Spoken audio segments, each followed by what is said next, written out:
তো আজকে আমরা যেটা পড়বো সেটা হচ্ছে আমাদের আজকের যে টপিকটা, এটা বিসিএস এর সিলেবাসে ডিরেক্ট উল্লেখ নেই, কিন্তু এখান থেকে প্রশ্ন আসে পরীক্ষায়। লাস্ট বিসিএস এও এসেছে। 40-এর আগেও আমি এটা ক্লাসে পড়েছিলাম। আহ, মনে আছে আমার। তো একটা জায়গায় পড়াচ্ছিলাম, তখন একটা স্টুডেন্ট প্রশ্ন করেছিল, স্যার এটা তো সিলেবাসে নাই, আপনি কেন পড়াচ্ছেন? বা হচ্ছে স্যার আপনি এই যে শর্ট টাইমে এখন, লাস্ট টাইমে স্যার এটা আমরা কি পড়বো স্যার, ঠিক আছে এটা পড়ে এটা কি ঠিক হবে পড়লে? তা আমি বললাম যে হ্যাঁ, আমি যেটা পড়াচ্ছি পড়েন। তো আমার এই টপিক থেকে প্রশ্ন এসেছিল দুইটা, 40-এ হুবহু। আমি ওখানে শর্ট একটা নোট লিখেছিলাম।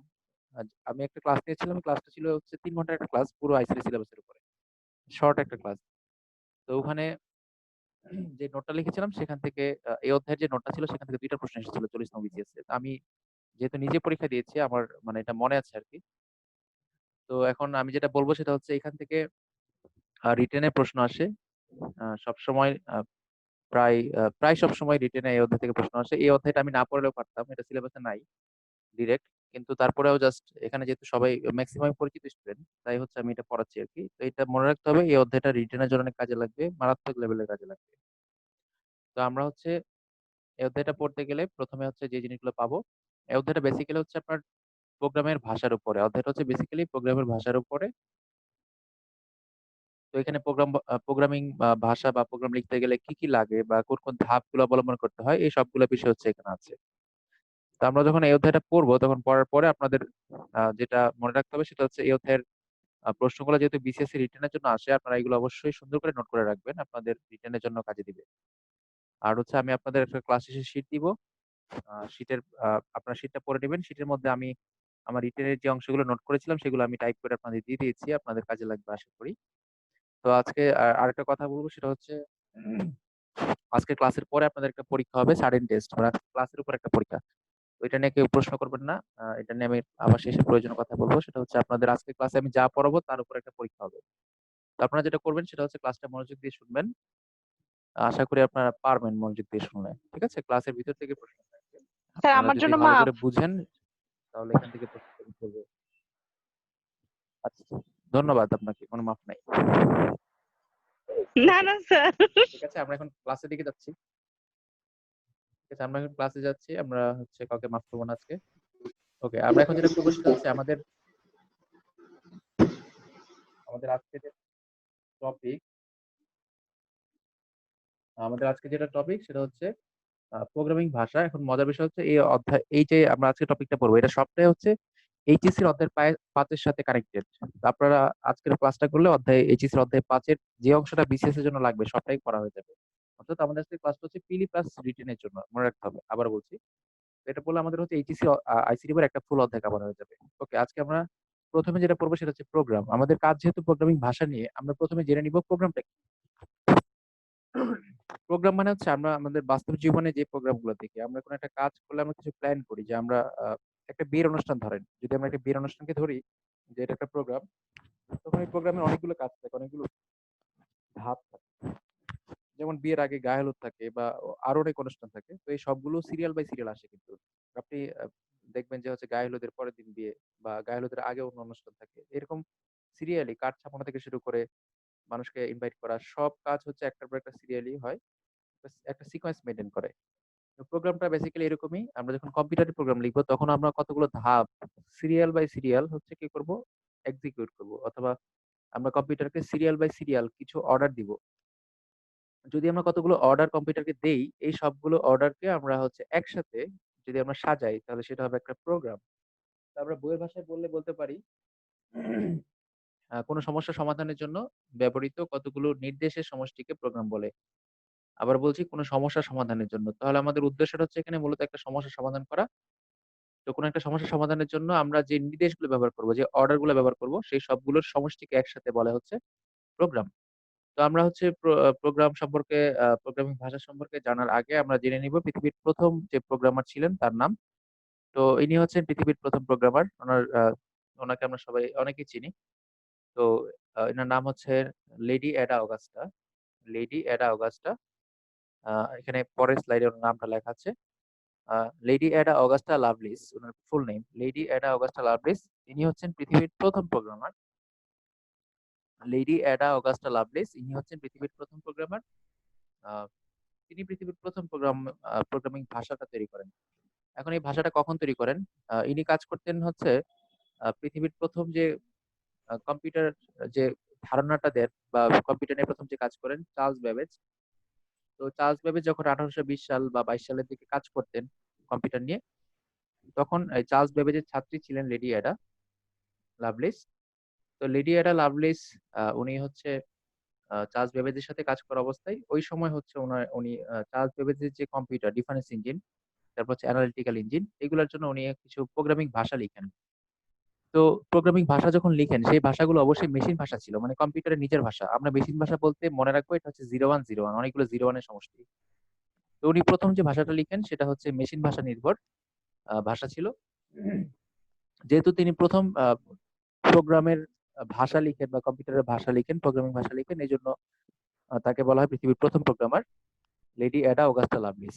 এখন আমরা জেনে নিব সেটা হচ্ছে আহ, আরেকটা বিষয়, সেটা হচ্ছে লেডি অ্যাডা অগাস্টা লাভলিসের নামে পরবর্তীতে 1980 সালের পরে ওনার নামে একটা ভাষার নামকরণ করা হয়। উনি প্রথম যে ভাষাটা তৈরি করেছেন সেটার নাম না, পরবর্তীতে ওনার সম্মানে একটা প্রোগ্রামিং ভাষা নামকরণ করা হয় অ্যাডা, এডিএ। তাহলে মনে রাখতে হবে লেডি অ্যাডা অগাস্টা লাভলেস হচ্ছেন পৃথিবীর প্রথম প্রোগ্রামার, কিন্তু অ্যাডা কিন্তু পৃথিবীর প্রথম প্রোগ্রাম না। অর্থাৎ অ্যাডা হচ্ছে পরবর্তীতে ওনার নামে নামকরণ করা হয়। তো পৃথিবীর প্রথম যে প্রোগ্রাম ছিল লেডি অ্যাডা যেটা তৈরি করেছেন সেটা পূর্ণাঙ্গ প্রোগ্রাম ছিল না, জাস্ট মেশিনের জন্য কিছু ভাষা ছিল, তাই ওইটার আলাদা করে নাম দেওয়া হয়নি। ওনার সম্মানে পরবর্তীতে নামকরণ করা হয় অ্যাডা। অ্যাডা হচ্ছে একটা প্রোগ্রামিং ভাষার নাম, এডিএ, লেডি অ্যাডার নাম থেকে নেওয়া হচ্ছে অ্যাডা। তো আমরা এখন দেখবো যে বাংলাদেশের প্রথম প্রোগ্রামারকে। বাংলাদেশের প্রথম প্রোগ্রামার হচ্ছেন হানিফউদ্দিন মিয়া। আহ, উনি হচ্ছেন বাংলাদেশের প্রথম প্রোগ্রামার, তাকে আমাদের দেশের প্রথম প্রোগ্রামার বলা হয়, ওনার নাম হচ্ছে হানিফউদ্দিন মিয়া। ইনি হচ্ছেন বাংলাদেশের প্রথম প্রোগ্রামার। তো আমরা জানলাম হচ্ছে দুইটা বিষয়, একটা হচ্ছে বাংলাদেশের প্রথম প্রোগ্রামার হানিফউদ্দিন মিয়া, আর পৃথিবীর প্রথম প্রোগ্রামার হচ্ছেন লেডি অ্যাডা অগাস্টা লাভলিস। তো এখন আমরা যেখানে যাবো সেই টপিকটা হচ্ছে প্রোগ্রামিং ভাষার প্রজন্ম। অর্থাৎ পৃথিবীতে যতগুলো প্রোগ্রামিং ভাষা আছে এই সবগুলোকে আমরা কতগুলো সালে ভাগ করি।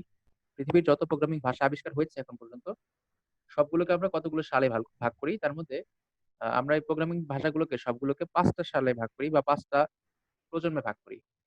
5টা প্রজন্ম হচ্ছে এখানে, 5টা প্রজন্ম হচ্ছে 5টা সময়কে আমরা বেছে নিয়েছি। আহ, যখন প্রথম মেশিন ভাষা আসে 1945 সালের ওই সময়টাতে, 1945 সালের দিকে, 1945 সাল থেকে এই বর্তমান যে সময়টা আছে, অর্থাৎ মেশিন প্রোগ্রামিং ভাষার যে ডেভেলপমেন্টটা হয়েছে, ওই সালগুলোকে আমরা কতগুলো ক্যাটাগরিতে ভাগ করি বা কতগুলো প্রজন্মে ভাগ করি। তো এই 5টা প্রজন্মের আহ, যে ভাগ আছে, তো এই 5টা প্রজন্মকে আমরা আবার 2টা ক্যাটাগরিতে ভাগ করি। 5টা যে প্রজন্ম আছে তার মধ্যে আমরা প্রথম যে 2টা আছে, আমরা সামনে এটা দেখবো, প্রথম যে 2টা আছে সেটাকে আমরা ধরি নিম্ন স্তরের ভাষা, আর পরের যে 3টা আছে সেগুলোকে ধরি হচ্ছে উচ্চ স্তরের ভাষা। আমি আবার বলছি, প্রোগ্রামিং ভাষার যে 5টা প্রজন্ম আছে তার মধ্যে প্রথম 2টাকে বলা হয় নিম্ন স্তরের ভাষা, প্রথম 2টাকে বলা হয় নিম্ন স্তরের ভাষা। আর বাকি যেগুলো আছে, অর্থাৎ বাকি যে 3টা আছে সেগুলোকে বলা হয় উচ্চ স্তরের ভাষা। এখন এই যে নিম্ন স্তরের ভাষা আর উচ্চ স্তরের ভাষা, সেটা নিয়ে আমরা আজকে কথা বলবো। তাহলে আমরা কি বলতে পারি, সেটা হচ্ছে প্রোগ্রামিং ভাষার প্রজন্ম হচ্ছে 5টা, আর প্রোগ্রামিং ভাষার প্রকারভেদ হচ্ছে 2টা। প্রোগ্রামিং ভাষার প্রজন্ম হচ্ছে 5টা, আর প্রোগ্রামিং ভাষার প্রকারভেদ হচ্ছে 2টা। এই প্রকারভেদ 2টা কি কি? সেটা কি ছিল? প্রথম যে 2টা আছে সেটাকে আমরা বলি হচ্ছে নিম্ন স্তরের ভাষা, আর পরের যে 3টা আছে সেটাকে আমরা বলি হচ্ছে উচ্চ স্তরের ভাষা। তা আমরা এখন এই 5টা প্রজন্ম একটু ডিটেলস দেখবো। সেটা হচ্ছে 1 নাম্বার যেটা আছে, সব আমরা স্লাইড দেখতে পাচ্ছি। 1 নাম্বারে লেখা আছে প্রথম প্রজন্মের ভাষা বা 1GL। 1GL হচ্ছে ফার্স্ট জেনারেশন ল্যাঙ্গুয়েজ, প্রথম প্রজন্মের ভাষা বা হচ্ছে 1GL। 1GL হচ্ছে ফার্স্ট জেনারেশন ল্যাঙ্গুয়েজ। তো এই প্রথম প্রজন্মের যে ভাষা তার নাম হচ্ছে মেশিন ল্যাঙ্গুয়েজ। প্রথম প্রজন্মের যে ভাষাটা সেটাকে আমরা বলি হচ্ছে মেশিন ল্যাঙ্গুয়েজ। এই মেশিন ল্যাঙ্গুয়েজ এইটা হচ্ছে আমাদের প্রথম প্রজন্মের ভাষা। আর দ্বিতীয় প্রজন্মের যে ভাষা আছে সেটাকে আমরা বলি হচ্ছে 2GL বা হচ্ছে সেকেন্ড জেনারেশন ল্যাঙ্গুয়েজ। দ্বিতীয় প্রজন্মের যে ভাষা আছে সেটাকে আমরা বলি 2GL বা সেকেন্ড জেনারেশন ল্যাঙ্গুয়েজ। এখন এই সেকেন্ড জেনারেশন ল্যাঙ্গুয়েজের যে ভাষাটা আছে সেই ভাষার নাম হচ্ছে অ্যাসেম্বলি ভাষা, অর্থাৎ প্রথম প্রজন্মের ভাষার আন্ডারে আছে মেশিন ভাষা, আর দ্বিতীয় প্রজন্মের ভাষার আন্ডারে আছে অ্যাসেম্বলি ভাষা। তাহলে আমরা বলতে পারি এই প্রথম দুইটা প্রজন্মের একটা হচ্ছে 1GL আর একটা হচ্ছে 2GL। আপনাকে একটু আগে আমি বলেছিলাম সেটা হচ্ছে এই দুইটার প্রজন্মকে আমরা একসাথে বলি নিম্ন স্তরের ভাষা। তাহলে সবাই আমরা লিখে নিতে পারি যে প্রথম প্রজন্মের ভাষা বা হচ্ছে 1GL ও 2GL কে একত্রে 1GL ও 2GL কে একত্রে নিম্ন স্তরের ভাষা বলে। সবাই একটু লিখে নেই, 1GL ও 2GL কে একত্রে নিম্ন স্তরের ভাষা বলা হয়। তাহলে আমরা বলতে পারি প্রথম প্রজন্মের ভাষা আর দ্বিতীয় প্রজন্মের ভাষা যেটা আছে এই দুইটাকে আমরা একত্রে কি বলি, নিম্ন স্তরের ভাষা বলি। আর বাকি যেগুলো আমরা দেখবো বাকি তিনটা সেগুলোকে আমরা বলবো হচ্ছে উচ্চ স্তরের ভাষা। বাকি যেগুলো আছে সেগুলোকে আমরা হচ্ছে বলবো উচ্চ স্তরের ভাষা।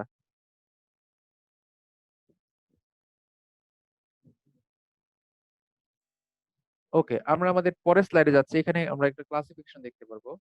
আহ, এখানে আমি এতক্ষণ যা যা বললাম সেটার একটা সামারি দেওয়া আছে, আপনারা একটু দেখেন যে প্রোগ্রামিং ল্যাঙ্গুয়েজটাকে আমরা দুইটা ক্যাটাগরিতে ভাগ করতে পারি, একটা হচ্ছে লো লেভেল ল্যাঙ্গুয়েজ, একটা হচ্ছে হাই লেভেল ল্যাঙ্গুয়েজ। তো লো লেভেল ল্যাঙ্গুয়েজ হচ্ছে প্রথম যেটা আছে ফার্স্ট জেনারেশন আর হচ্ছে সেকেন্ড জেনারেশন, এটাকে আমরা একসাথে বলি হচ্ছে লো লেভেল ল্যাঙ্গুয়েজ।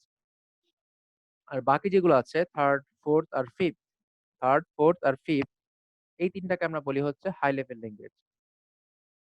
আমরা প্রথম দুইটাকে বলি হচ্ছে লো লেভেল ল্যাঙ্গুয়েজ আর পরের তিনটাকে বলি হাই লেভেল ল্যাঙ্গুয়েজ। এখন আমরা যে তথ্যগুলো একটু লিখে রাখবো সবাই, আমরা একটু আমরা এতক্ষণ যা লিখেছি সেখানে জাস্ট ছোট ছোট দু একটা তথ্য অ্যাড করবো। সেটা হচ্ছে আমরা যখন প্রথম প্রজন্মের ভাষার নাম লিখেছি সেখানে লিখবো 1945 সাল পাশে, সালটা অনেক গুরুত্বপূর্ণ। আমরা যেহেতু জেনে নিলাম প্রথম আর দ্বিতীয় প্রজন্মের ভাষাটা হচ্ছে নিম্ন স্তরের ভাষা, এখন আমরা এখানে একটু সাল লিখে রাখবো। প্রথম প্রজন্মের ভাষার যে শুরুটা সময়টা ধরা হয় 1945 সাল থেকে 1950 সালের আগ পর্যন্ত। অর্থাৎ প্রথম প্রজন্ম শুরু হবে 1945 সাল থেকে আর এটা শেষ হচ্ছে 1950-এর আগ পর্যন্ত সময়টা। কারণ 1950 সালে ধরা হয় দ্বিতীয় প্রজন্মের ভাষা। তাহলে আমরা লিখবো প্রথম প্রজন্মের পাশে লিখবো 1945 আর দ্বিতীয় প্রজন্মের পাশে লিখবো হচ্ছে 1950। তাহলে আমরা কি বললাম, প্রথম প্রজন্মের ভাষায় লিখবো 1945 আর দ্বিতীয় প্রজন্মে লিখবো আমরা 1950। এই দুইটা সাল আমরা একটু লিখে নিব। ওকে, এরপরে যেটা করবো আমরা আমরা চলে যাবো হচ্ছে আমাদের তৃতীয় প্রজন্মের ভাষায়। ওকে, তৃতীয় প্রজন্মের ভাষা এটাকে আমরা বলি হচ্ছে 3GL বা থার্ড জেনারেশন ল্যাঙ্গুয়েজ। এটার আরেকটা নাম হচ্ছে উচ্চ স্তরের ভাষা বা হচ্ছে উচ্চতর ভাষা। তৃতীয় প্রজন্মের যে ভাষা আছে এটাকে আমরা বলি 3GL বা থার্ড জেনারেশন ল্যাঙ্গুয়েজ। আর এটার একটা নাম হচ্ছে উচ্চ স্তরের ভাষা বা ভাষা বা হচ্ছে উচ্চতর ভাষা। উচ্চতর ভাষা বা হচ্ছে উচ্চ স্তরের ভাষা। এখন সালটা এখানে কত? তো আমরা পড়েছিলাম প্রথমটা হচ্ছে 1945, দ্বিতীয় প্রজন্ম 1950, আর এখানে হচ্ছে তারও 10 বছর পর 1960 সাল। আমরা একটু সালটা লিখে ফেলি। 1960 সালে যে সময়টা, এটার থেকে ধরা হয় যে তৃতীয় প্রজন্মের ভাষাটা শুরু হয়।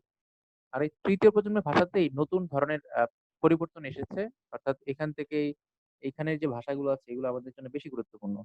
আমরা যে ভাষাগুলোর নাম শুনি, প্রোগ্রামিং ভাষার নাম সি ভাষা, পাইথন ভাষা, তো যে ভাষাগুলো শুনি এই ম্যাক্সিমাম হচ্ছে এখানের তৃতীয় প্রজন্মের ভাষার আওতাভুক্ত। তো আমরা হচ্ছে লিখে নিব 1960 সালটা হচ্ছে তৃতীয় প্রজন্মের ভাষা, 1960 সাল হচ্ছে তৃতীয় প্রজন্মের ভাষা। এখান থেকে শুরু হয় 60 থেকে 70 সাল পর্যন্ত। তাহলে প্রথম হচ্ছে 1945 থেকে 50, তারপর হচ্ছে 50 থেকে 60, আর এটা হচ্ছে 1960 থেকে 70 সাল। এটা হচ্ছে আমাদের তৃতীয় প্রজন্মের ভাষা। তো এখন আমরা এখানে কিছু উদাহরণ লিখবো, তৃতীয় প্রজন্মের ভাষার কিছু উদাহরণ আমাদের পরের স্লাইডে লেখা আছে, দেখেন। এখানে আমরা প্রথম যে ক্যাটাগরি করেছিলাম লো লেভেল ল্যাঙ্গুয়েজ আর হচ্ছে হাই লেভেল ল্যাঙ্গুয়েজ। তো আমরা এই যে তৃতীয় প্রজন্মের ভাষা আছে সেগুলোর কিছুকে আমরা আলাদা করে আবার মিড লেভেল ল্যাঙ্গুয়েজ বানাই। আমরা কি করি, প্রথমে বলেছিলাম যে হচ্ছে আমাদের প্রোগ্রামিং ভাষাটা দুই প্রকার, একটা হচ্ছে লো লেভেল আর একটা হচ্ছে হাই লেভেল। আর এই লো লেভেল আর হাই লেভেলকে আমরা মিক্স করে এটা হচ্ছে একটা সাব ক্যাটাগরি বলা যেতে পারে। লো লেভেল এবং হাই লেভেলকে মিক্স করে আমরা একটা বানাই মিডল লেভেল ল্যাঙ্গুয়েজ বা মিড লেভেল ল্যাঙ্গুয়েজ। কেন বানাই আমরা? কারণ হচ্ছে এই আমরা এমন একটা ভাষা চাই যেখানে নিম্ন স্তরের ভাষা এবং উচ্চ স্তরের ভাষা দুইটারই সুবিধা আমরা একসাথে নিব। এই সুবিধাটা নেওয়ার জন্য আমরা যেটা করি সেটা হচ্ছে নিম্ন স্তরের ভাষা এবং উচ্চ স্তরের ভাষার সুবিধাগুলো একসাথে করে আমরা নতুন একটা ভাষা বানাই। সেই ভাষার নাম হচ্ছে মিড লেভেল ল্যাঙ্গুয়েজ বা হচ্ছে মিডল লেভেল ল্যাঙ্গুয়েজ। তো এই যে সি, এটা আসলে একটা উচ্চ স্তরের ভাষা। সি প্লাস এটা উচ্চ স্তরের ভাষা, জাভা এটা উচ্চ স্তরের ভাষা। তবে তবে হচ্ছে আমরা যেটা করি সেটা হচ্ছে এই কয়েকটা ভাষাকে আমরা আলাদা করে এগুলাকে আমরা মিড লেভেল ল্যাঙ্গুয়েজে বলি। কারণ এগুলার মধ্যে নিম্ন স্তরের সুবিধা পাওয়া যাবে, আবার উচ্চ স্তরের সুবিধা পাওয়া যাবে। তাহলে যেসব ভাষায় নিম্ন স্তর এবং উচ্চ স্তরের সুবিধা আমরা একসাথে পাই, সেটাকে আমরা বলি হচ্ছে মিড লেভেল ল্যাঙ্গুয়েজ। তাহলে আমরা সবাই এখন যেটা লিখলাম উচ্চ স্তরের ভাষা, সেখানে 3GL যেটা লিখলাম সেখানে উদাহরণ হিসেবে লিখে রাখি ফোরট্রান, প্যাসকেল, কোবল এগুলো সব প্রোগ্রামিং ভাষার নাম। সব আমরা লিখে ফেলি Fortran, Pascal, COBOL. Fortran, Pascal, COBOL. সবাই একটু লিখে নেই ফোরট্রান, প্যাসকেল, কোবল। তো আমরা যে তিনটা দেখলাম এগুলো হচ্ছে উচ্চ স্তরের ভাষা। আবার সি, সি প্লাস এগুলো উচ্চ স্তরের ভাষা। তবে আমরা অপশনে যদি আলাদা করে বলা থাকে যে সি ভাষাটা কোনটা, এটা কি নিম্ন স্তর না উচ্চ স্তর না অতি উচ্চ স্তর, মিড লেভেল না থাকলে আমরা উচ্চ স্তরে দেখাবো, কিন্তু মিড লেভেল থাকলে আমাদেরকে মিড লেভেলই দেখাতে হবে। আবার বলছি মিড লেভেল থাকলে আমরা মিড লেভেলই দেখাবো। তাই আমাদের মনে রাখতে হবে যে সি হচ্ছে উচ্চ স্তরের ভাষা হওয়া সত্ত্বেও আমরা কি করি, আমরা এখানে এটাকে ধরে নিই হচ্ছে মিড লেভেল ল্যাঙ্গুয়েজ। যেহেতু অপশনে মিড লেভেল ল্যাঙ্গুয়েজ থাকবে তখন আমরা সেটা মিড লেভেল ল্যাঙ্গুয়েজে দেখাবো। ওকে, এখন আমরা হচ্ছে এই চারটা ভাষা সম্পর্কে জানলাম। সেটা হচ্ছে তিনটা জানলাম নিম্ন স্তর, নিম্ন স্তরের দুইটা ছিল মেশিন আর হচ্ছে অ্যাসেম্বলি, 1GL আর 2GL। তারপর আমরা যেটা জানলাম সেটা হচ্ছে আপনার আহ, তৃতীয় প্রজন্মের ভাষা, সেটা হচ্ছে এই ফোরট্রান, প্যাসকেল, কোবল। আর আমি বলেছিলাম যে সি, সি প্লাস, জাভা এগুলো তৃতীয় প্রজন্মের ভাষা। তবে আমরা এগুলোকে আরেকটা পার্টে ফেলি, সেটা হচ্ছে এটা মিড লেভেল ল্যাঙ্গুয়েজে বলা হয়। তো আমরা এখন হচ্ছে সি সম্পর্কে একটু জানবো। এখানে আরো অনেক ধরনের প্রোগ্রামিং ল্যাঙ্গুয়েজের নাম আছে, এগুলো আমাদের সব মুখস্থ না করলেও চলবে, জাস্ট একবার চোখ বুলিয়ে নিব আমরা। যেমন বিভিন্ন ধরনের প্রোগ্রামিং ভাষা আছে, যেমন C, C plus plus, C hash, Fortran, Python, Oracle, Algol, Java, JavaScript, Perl, BASIC, Visual BASIC, Ada, Pascal, Lisp, APL, আর এরকম অনেক ভাষা আছে। তো আমাদের এত কিছু জানার দরকার নেই, জাস্ট আমরা যদি এগুলো একবার করে চোখ বুলিয়ে রাখতে পারি, জাস্ট নামগুলো যদি জানি, অপশনে যদি এরকম বলে যে নিচের কোনটি প্রোগ্রামিং ভাষা বা নিচের কোনটি প্রোগ্রামিং ভাষা নয়, এক্ষেত্রে এটা যেন আলাদা করতে পারি আমরা। এই জন্য আমরা জাস্ট এই কয়েকটা প্রোগ্রামিং ভাষার নাম জেনে রাখলাম: C, C plus plus, C hash, Fortran, Python, Oracle, Algol, Java, JavaScript এই সবগুলো হচ্ছে প্রোগ্রামিং ভাষার নাম। তো এখন আমরা এখান থেকে সিটা নিয়ে একটু জানবো হালকা একটু, কারণ সিটা হচ্ছে আমাদের জন্য গুরুত্বপূর্ণ। সি থেকে প্রশ্ন আসতে পারে পরীক্ষায়। আচ্ছা, প্রোগ্রামিং ল্যাঙ্গুয়েজ তিন প্রকার না, প্রোগ্রামিং ল্যাঙ্গুয়েজ দুই দুই প্রকার, ওইটা জাস্ট আলাদা একটা সাব ক্যাটাগরি, ঠিক আছে? দুইটা মিক্স করে আমরা এটা হচ্ছে একটা মডিফাইড ভার্সন, এটা ক্যাটাগরির মধ্যে পড়বে না। প্রোগ্রামিং ল্যাঙ্গুয়েজকে আমরা দুইটা ক্যাটাগরিতে ভাগ করি, নিম্ন স্তর, উচ্চ স্তর। আর মিড লেভেল ল্যাঙ্গুয়েজটা একটা হচ্ছে একটা মডিফাইড ভার্সন, এটা ক্যাটাগরির মধ্যে পড়বে না। ওকে, যেটা বলছিলাম সেটা হচ্ছে আমরা এখন যেটা করবো সেটা হচ্ছে একটু সি সম্পর্কে জানবো, সি ভাষা সম্পর্কে। তো সি ভাষাটাকে বলা হয় mother of all programming language. C ভাষাকে বলা হয় mother of all programming language. কারণ সি ভাষা জানা থাকলে অন্যান্য ভাষার কাজ করতে সহজ হয়, অথবা অন্যান্য ভাষা সম্পর্কে একটা ভালো ধারণা হয়। সি ভাষা জানা থাকলে আমাদের অন্যান্য ভাষা সম্পর্কে একটা ভালো ধারণা হয়।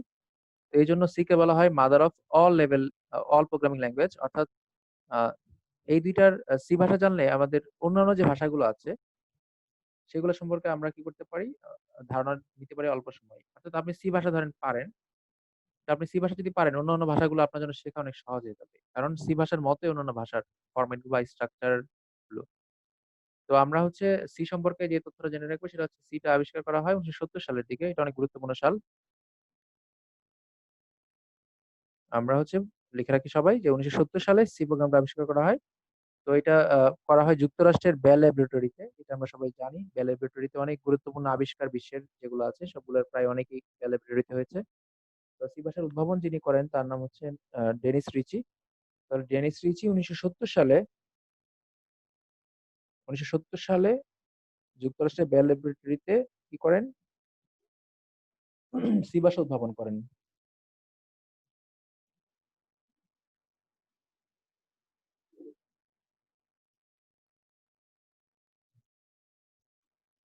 ওকে, তাহলে আমরা সি সম্পর্কে একটু জেনে নিলাম। তো সি ভাষা যেটা আছে সেটাকে একটা নামে ডাকা হয়, সেটা হচ্ছে স্ট্রাকচারাল প্রোগ্রামিং ল্যাঙ্গুয়েজ। সি ভাষাকে বলা হয় স্ট্রাকচারাল প্রোগ্রামিং ল্যাঙ্গুয়েজ। আবার একটু বলি, সি ভাষাকে বলা হয় স্ট্রাকচারাল প্রোগ্রামিং ল্যাঙ্গুয়েজ। সি ভাষাকে বলা হয় স্ট্রাকচারাল প্রোগ্রামিং ল্যাঙ্গুয়েজ। ঠিক আছে? স্ট্রাকচারাল প্রোগ্রামিং ল্যাঙ্গুয়েজ, এই তথ্যটা একটু জাস্ট লিখে রাখেন আপনারা। সি ভাষাকে বলা হয় স্ট্রাকচারাল প্রোগ্রামিং ল্যাঙ্গুয়েজ। সি ভাষাকে বলা হয় স্ট্রাকচারাল প্রোগ্রামিং ল্যাঙ্গুয়েজ। ওকে। এখন আমরা যেটা জানবো সেটা হচ্ছে আহ, আমরা 3টা প্রজন্ম দেখেছি। একটা হচ্ছে প্রথম, দ্বিতীয়, তৃতীয়। এখন আমরা লিখবো হচ্ছে চতুর্থ প্রজন্মের ভাষা। সবাই একটু লিখে নেই। চতুর্থ প্রজন্মের ভাষা বা হচ্ছে 4GL। সবাই একটু লিখে নেই। চতুর্থ প্রজন্মের ভাষা ভাষা চতুর্থ প্রজন্মের ভাষা ভাষা বা হচ্ছে 4GL। ওকে। এখন আমরা বলছিলাম যে প্রথম প্রজন্মের ভাষাটা হচ্ছে শুরু হয় 1945 সাল থেকে। তারপর আসে দ্বিতীয় প্রজন্মের ভাষা 1950। তারপর পড়েছিলাম 1960 তৃতীয় প্রজন্মের ভাষা। আর এই চতুর্থ প্রজন্মের যে ভাষা আছে সেটা শুরু হয় 1970 সাল থেকে। আমরা চতুর্থ প্রজন্মের ভাষার সাথে লিখে রাখবো 1970 সাল। চতুর্থ প্রজন্মের ভাষার সাথে লিখে রাখবো 1970 সাল। চতুর্থ প্রজন্মের ভাষার সাথে সবাই লিখে রাখেন 1970 সাল। জাস্ট এই তথ্য জানলেই চলবে। আর আরেকটা তথ্য লিখে রাখেন, সেটা হচ্ছে 5GL, পঞ্চম প্রজন্মের ভাষা। আরেকটা লিখেন আপনারা, পঞ্চম প্রজন্মের ভাষা 5GL, fifth generation language. 5GL হচ্ছে ফিফথ জেনারেশন ল্যাঙ্গুয়েজ, পঞ্চম প্রজন্মের ভাষা। তো এই চতুর্থ প্রজন্মের ভাষা আমি যেটা বলছিলাম যে 4GL আসে হচ্ছে 1970 সালে। তো খেয়াল করে দেখেন, আপনাদের কি বলেছিলাম যে প্রথম প্রজন্মের ভাষা ছিল মেশিন ভাষা, দ্বিতীয় প্রজন্মের ভাষা ছিল অ্যাসেম্বলি ভাষা। এই মেশিন আর অ্যাসেম্বলিকে আমরা একত্রে বলি নিম্ন স্তরের ভাষা। তাহলে প্রথম দুইটা প্রজন্মকে বলা হয় নিম্ন স্তরের ভাষা। তো আমরা যখন হচ্ছে দুইটা ভাষাকে একত্রে নিম্ন স্তরের ভাষা বলি, এরপর যে তৃতীয় প্রজন্ম ছিল সেটাকে আমরা বলি হচ্ছে উচ্চ স্তরের ভাষা। তো তৃতীয় প্রজন্মকে আমরা বলি উচ্চ স্তরের ভাষা। এরপরে চতুর্থ যে প্রজন্মটা লিখলাম 1970 সাল বা 4GL, তো এটাকে বলা হয় অতি উচ্চ স্তরের ভাষা বা ভেরি হাই লেভেল ল্যাঙ্গুয়েজ। তৃতীয়টা ছিল হাই লেভেল ল্যাঙ্গুয়েজ বা উচ্চ স্তরের ভাষা। আর চতুর্থটাকে বলা হয় ভেরি হাই লেভেল ল্যাঙ্গুয়েজ বা অতি উচ্চ স্তরের ভাষা। অতি উচ্চ স্তরের ভাষা। এখন তাহলে কথা হচ্ছে পঞ্চম প্রজন্মের ভাষাটাকে কি বলা হবে? তো পঞ্চম প্রজন্মের যে ভাষা আছে এটাকে বলা হয় স্বাভাবিক ভাষা। এটাকে বলা হয় স্বাভাবিক ভাষা বা হচ্ছে ন্যাচারাল ল্যাঙ্গুয়েজ। সবাই একটু লিখে নিন, এই তথ্যটা খুবই গুরুত্বপূর্ণ যে পঞ্চম প্রজন্মের ভাষাকে বলা হয় স্বাভাবিক ল্যাঙ্গুয়েজ বা স্বাভাবিক ভাষা বা হচ্ছে ন্যাচারাল ল্যাঙ্গুয়েজ। পঞ্চম প্রজন্মের ভাষাকে আমরা বলি স্বাভাবিক ভাষা বা হচ্ছে ন্যাচারাল ল্যাঙ্গুয়েজ। তাহলে দেখেন, প্রথম যে ভাষাটা ছিল মেশিন ভাষা, তো মেশিন ভাষা কি করতো? কম্পিউটার সরাসরি বুঝতো। তো আমরা চিন্তা করলাম যেহেতু কম্পিউটার বুঝে, আমরা বুঝি না, তাহলে আমাদের এমন একটা ভাষা লাগবে যে ভাষাটা আমরাও বুঝবো। তো এখন এরপরে আসলো হচ্ছে অ্যাসেম্বলি ভাষাটা। তো অ্যাসেম্বলি ভাষার সুবিধা হচ্ছে এটা আমরা বুঝতে পারি সরাসরি, কিন্তু এটা আবার কম্পিউটার বুঝতে পারে না। তবে এই ভাষাটা হচ্ছে কম্পিউটারের কাছাকাছি একটা ভাষা, অর্থাৎ কম্পিউটারের জন্য অনুবাদ করা সহজ হয়। কম্পিউটারের কাছাকাছি ভাষা, তাই এটাকে নিম্নস্তরের ভাষা ধরা হয়। পরে যে ভাষাগুলো আসছে পরে যে ভাষাগুলো আসছে সেই ভাষাগুলোকে আমরা আমাদের মতো করে কি করেছি? মডিফাই করেছি। অর্থাৎ আমাদের মতো মডিফাই করেছি। সেটা কি হলো? দেখেন, আমাদের টার্গেট হচ্ছে আমরা আমাদের মতো করে ভাষাগুলো লিখবো। আমাদের জন্য বুঝতে সুবিধা হবে। কিন্তু আমরা যত আমাদের সুবিধা দেখতে গেলাম, ততই কি হচ্ছে? কম্পিউটারের জন্য অসুবিধা হয়ে যাচ্ছে। তাই এই যে পঞ্চম প্রজন্মের যে ভাষা, যেটা হচ্ছে আপনার এর পরের 10 বছর পরে আসলো। প্রথমটা ছিল 1945, তারপর 1950, তারপর 60, 70, আর পঞ্চম প্রজন্ম আসে 1980 সালে। এটা লিখে নিয়ে সবাই। পঞ্চম প্রজন্মটা আসে 1980 সালে। তো এই পঞ্চম প্রজন্মের যে ভাষাটা, সেখানে মানুষের টার্গেট ছিল একটাই, যে মেশিনের সাথে আমাদের ডিরেক্ট যোগাযোগ হবে। অর্থাৎ এখানে প্রোগ্রামিং ভাষা থাকবে, কিন্তু মেশিন আমাদের কথা শুনবে, আমাদের ডিরেক্ট কমান্ডটা শুনবে। আমরা যখন কোনো একটা অর্ডার কম্পিউটারকে দেই, কোনো একটা মেশিনকে দেই, তখন আমরা কি করি? আমরা হচ্ছে আহ কম্পিউটারে কোড লিখি বা প্রোগ্রাম লিখি। লিখার পরে এটা হচ্ছে মেশিন কি করে? সে কনভার্ট করে, তারপর সে বুঝে আমি কি বলেছি। তো আমরা চাইলাম যে পঞ্চম প্রজন্মের ভাষা এমন হবে যে আমরা ডিরেক্ট মেশিনকে অর্ডার দিব, মুখে বলবো, কম্পিউটার সেটা শুনবে। তো পঞ্চম প্রজন্মের ভাষাটা, এটা নিয়ে এখনো কাজ চলছে, এটা হচ্ছে চলমান আছে। তো আমি কিছু উদাহরণ দিই আপনাদের। আমরা যখন গুগলে কথা বলি, গুগল টক দিয়ে, বা ইউটিউবে যখন কোনো কিছু সার্চ করি মুখে বলে বলে, অথবা আমাদের ল্যাপটপে বা কোনো কিছু যখন মুখে বলে আমরা সার্চ করি, তখন আমরা কিন্তু কথা বলে সরাসরি সার্চ করছি। তো আমাদের কথাটা কিন্তু কম্পিউটার সরাসরি বুঝতে পারছে, অর্থাৎ এই কথাটাকে ডিরেক্ট সে কনভার্ট করে নিচ্ছে। এই যে ভাষাটার প্রয়োগটা, এটাকে বলা হয় পঞ্চম প্রজন্মের ভাষা বা হচ্ছে ন্যাচারাল ল্যাঙ্গুয়েজ। তাহলে আমরা হচ্ছে ডিরেক্ট যখন কম্পিউটারের সাথে যোগাযোগ করি বা কোনো যন্ত্রের সাথে যোগাযোগ করি, সেটা রোবট হোক বা যে কোনো যন্ত্র হোক, তখন সেখানে যে ভাষাটা অ্যাপ্লাই করা হয় সেটাকে বলা হয় পঞ্চম প্রজন্মের ভাষা, যেটা নিয়ে এখনো কাজ চলছে। এটা একটা ডেভেলপিং স্টেজ আছে। তাহলে আমরা ৫টা স্টেজ বা হচ্ছে ৫টা জেনারেশন জানলাম, যেগুলো হচ্ছে প্রোগ্রামিং ভাষার জেনারেশন ১৯৪৫, ৫০, ৬০, ৭০, ৮০।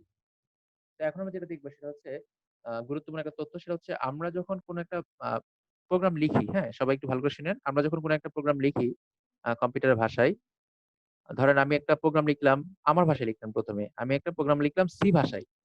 তো সি ভাষা তো কম্পিউটার বুঝবে না। সে কম্পিউটার বুঝবে হচ্ছে 0101। তো যখন আমি একটা ভাষায় কোনো একটা ভাষায় প্রোগ্রাম লিখলাম, যেমন সি ভাষায় লিখলাম, তখন এই যে ভাষাটায় আমি লিখলাম এটাকে বলা হয় সোর্স প্রোগ্রাম। তাহলে আমরা যখন যেকোনো ভাষায় প্রোগ্রাম লিখি এটাকে বলা হয় সোর্স প্রোগ্রাম। সবাই লিখে নেই? যেকোনো ভাষায় লিখিত প্রোগ্রামকে সোর্স প্রোগ্রাম বলে। এটা খুবই গুরুত্বপূর্ণ। যেকোনো ভাষায় লিখিত প্রোগ্রামকে সোর্স প্রোগ্রাম বলে। যেকোনো ভাষায়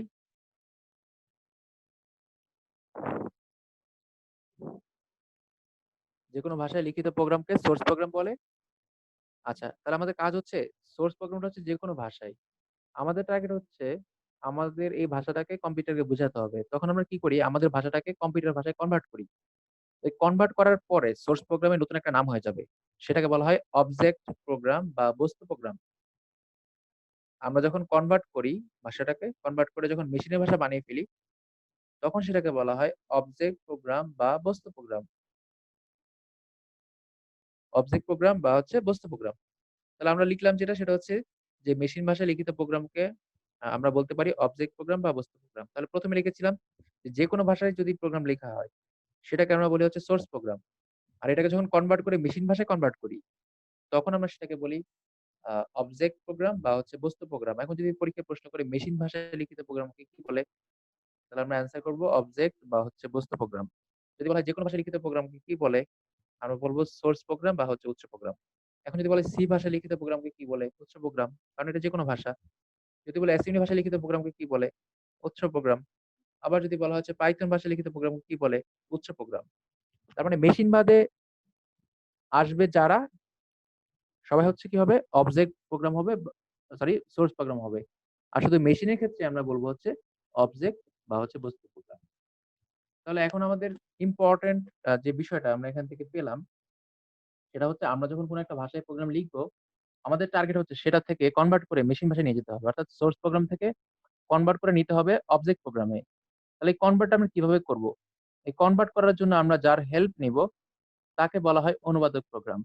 আমরা কনভার্ট করার জন্য যার হেল্প নিব তাকে বলা হবে অনুবাদক প্রোগ্রাম। অনুবাদকের কাজ হচ্ছে অনুবাদ করা। আপনি ধরেন কোন একটা দেশে গেলেন, আপনি একটা দেশে গেলেন, আ আ ধরেন আপনি শ্রীলঙ্কাতে গেলেন বা ধরেন হচ্ছে আপনি মালদ্বীপে গেলেন। তো এখন আপনি যাওয়ার পরে তাহলে আপনি ওদের দেশের ভাষা আপনি বুঝবেন না স্বাভাবিক, আপনি বাংলা জানেন। এখন যখন আপনি আপনার ভাষায় কথা বলবেন ওই দেশের কোন মানুষের সাথে, সে তো আপনার ভাষা বুঝবে না। তখন আপনাকে যেটা করতে হবে একজন ট্রান্সলেটর বা হচ্ছে একজন ইন্টারপ্রেটার যে থাকবে তাকে নিতে হবে। সে আপনার ভাষাটাকে অনুবাদ করবে। এখন কি হবে? আপনি যখন কথা বলবেন তখন সে অনুবাদ করবে। অনুবাদ করে ওই ভাষায় কনভার্ট করে দিবে। অথবা অন্য কেউ যখন কথা বলবে তখন আপনাকে ওইটা কনভার্ট করে আপনার বাংলা ভাষায় কনভার্ট করবে। এখন কথা হচ্ছে এই অনুবাদক প্রোগ্রামের কাজ কি? সে হচ্ছে অনুবাদ করে। এই অনুবাদ প্রোগ্রাম আমরা কম্পিউটারের জন্য যে অনুবাদক প্রোগ্রামগুলো ব্যবহার করি, সেগুলা হচ্ছে আমরা ৩ টা ভাগে ভাগ করি। যতগুলো অনুবাদক প্রোগ্রাম আছে সবগুলোকে আমরা ৩ টা ক্যাটেগরিতে ভাগ করি। তো মানে ৩ ধরনের অনুবাদক প্রোগ্রাম আমরা বেশি ব্যবহার করি। তার মধ্যে একটা হচ্ছে কম্পাইলার, একটা হচ্ছে ইন্টারপ্রেটার, আরেকটা হচ্ছে অ্যাসেম্বলার।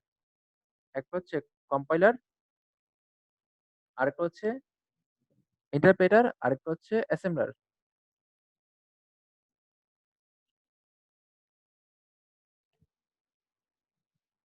ওকে, তাহলে আমরা পেলাম হচ্ছে অনুবাদক প্রোগ্রাম ৩ টা কম্পাইলার, ইন্টারপ্রেটার, অ্যাসেম্বলার। এখন আমাদের টার্গেটটা হচ্ছে আমরা যেকোনো ভাষাকে মেশিন ভাষায় কনভার্ট করব। এটা হচ্ছে আমাদের মূল টার্গেট। তাহলে আমরা বলতে পারি অনুবাদক প্রোগ্রামের কাজ কি? সে হচ্ছে অনুবাদ করবে। তো আমি এখানে একটা ছবি দেখাচ্ছি আপনাদের বুঝতে সুবিধা হবে। এখানে ধরেন একটা লেখা আছে translator software. Translate translator software লেখা আছে যেটার কাজ হচ্ছে অনুবাদ করা। তো এখন আমি এখানে লিখলাম a+b/2 a+b/2 এটা আমরা দেখেই বুঝতেছি a+b/2 মানে ২ টা সংখ্যা যোগ করে ২ দিয়ে ভাগ করা হচ্ছে। কিন্তু এটা তো মেশিন বুঝবে না।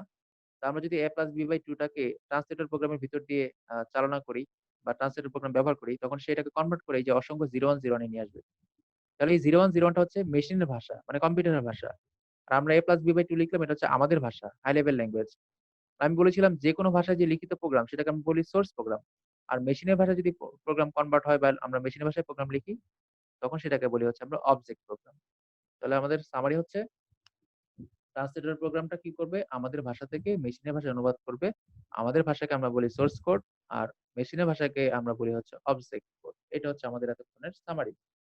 তাহলে আমাদের এই কম্পাইলার, ইন্টারপ্রেটার সবগুলোর কাজ হচ্ছে অনুবাদ করা। এখন আমাদের এই অনুবাদ করার ধরনটা হচ্ছে আলাদা। মানে ৩ টা যে অনুবাদের প্রোগ্রাম আছে, ৩ টার অনুবাদ করার ধরন হচ্ছে আলাদা। যেমন আমরা যদি ১ম একটা কথা বলি সেটা হচ্ছে অ্যাসেম্বলার এর কথা যদি বলি, সবাই একটু জাস্ট শোনেন ভালো করে। অ্যাসেম্বলার। তো অ্যাসেম্বলার নামটা একটু ভালো করে খেয়াল করেন। অ্যাসেম্বলি থেকে এসেছে অ্যাসেম্বলার। তো আমরা হচ্ছে লিখে রাখবো যেটা, অ্যাসেম্বলার এর কাজ হচ্ছে অ্যাসেম্বলি ভাষাকে মেশিন ভাষায় অনুবাদ করবে। অ্যাসেম্বলি ভাষাকে মেশিন ভাষায় অনুবাদ করবে। অ্যাসেম্বলি ভাষাকে মেশিন ভাষায় অনুবাদ করবে।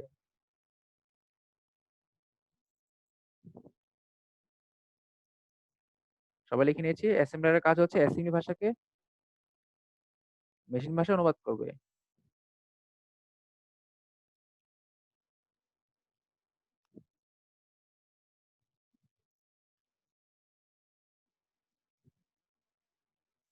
ওকে, এখন আমরা দেখবো হচ্ছে অ্যাসেম্বলার দেখে ফেললাম। আমাদের কাজ হচ্ছে কম্পাইলার আর ইন্টারপ্রেটার, এটা এই ২ টা নিয়ে। তো আমরা এখন সরাসরি যাবো যেখানে, সেটা হচ্ছে কম্পাইলার আর হচ্ছে ইন্টারপ্রেটার।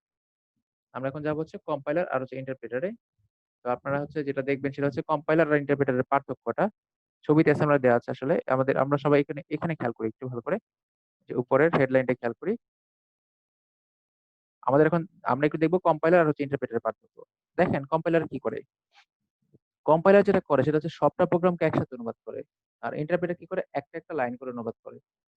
যেমন ধরেন আপনি যখন শ্রীলঙ্কা গেলেন, আপনি আ অনেক বড় একটা বক্তব্য দিলেন। তো কম্পাইলার যদি, যে অনুবাদ করবে সে যদি কম্পাইলার হয়, সে কি করবে? সবটা কথা শুনবে। শোনার পরে সে সবটার একটা সামারি দিবে। বলবে হ্যাঁ, উনি হচ্ছে এই কথাগুলো বলতে চাইছেন। আর যদি সে ইন্টারপ্রেটার হয়, তাহলে সে কি করবে? ইন্টারপ্রেটার কি করবে? আপনার একটা লাইন শুনবে, তারপর আপনার একটা লাইনকে অনুবাদ করবে। আবার আরেকটা লাইন বলবেন, আরেকটা লাইন অনুবাদ করবে। তো কম্পাইলারের কাজ হচ্ছে সবটা প্রোগ্রামকে সে একসাথে অনুবাদ করবে। আর ইন্টারপ্রেটারের কাজ হচ্ছে সে লাইন করে অনুবাদ করবে। এই ২ টা হচ্ছে কম্পাইলার আর হচ্ছে ইন্টারপ্রেটারের পার্থক্য। তো কম্পাইলারের কাজের ধরন হচ্ছে কম্পাইলার সবটা প্রোগ্রামকে একসাথে অনুবাদ করবে। আর ইন্টারপ্রেটার হচ্ছে প্রোগ্রামটাকে ভেঙে লাইন বাই লাইন হচ্ছে অনুবাদ করবে। ঠিক আছে? এই ছিল হচ্ছে কম্পাইলার আর হচ্ছে ইন্টারপ্রেটারের পার্থক্য। ওকে, আমাদের হচ্ছে ৪০ মিনিট শেষ। আমরা হচ্ছে কিছুক্ষণ পরে আবার জয়েন করব। কিছুক্ষণ পরে বলতে